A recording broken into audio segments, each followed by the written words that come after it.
In today's video, I'm going to teach you how to unblock a PayPal account. If you've previously blocked someone in PayPal and now want to remove that block, the good news is that the process is very quick and simple. I'm going to walk you through exactly where to go so you can unblock that contact without any confusion. To begin, open PayPal and make sure you're logged into your account.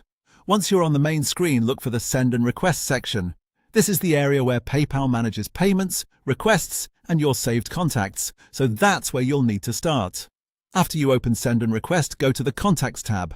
This section shows the people and accounts you've interacted with or saved in PayPal.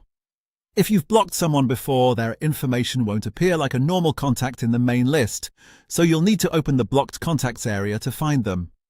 Inside the Contacts tab, click on View Blocked Contacts. This will open the list of accounts or contacts that you've previously blocked. Take a moment here to make sure you're selecting the correct contact, especially if you have blocked more than one person.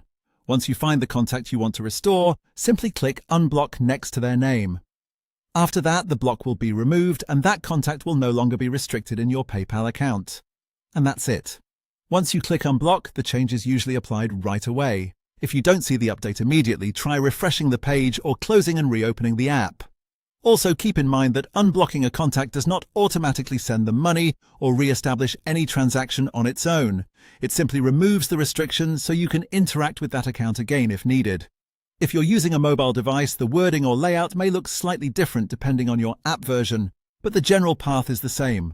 Go to Send and Request, open Contacts, view your blocked contacts, and choose Unblock. So that's how to unblock a PayPal account. As you can see, it only takes a few taps or clicks once you know where to look.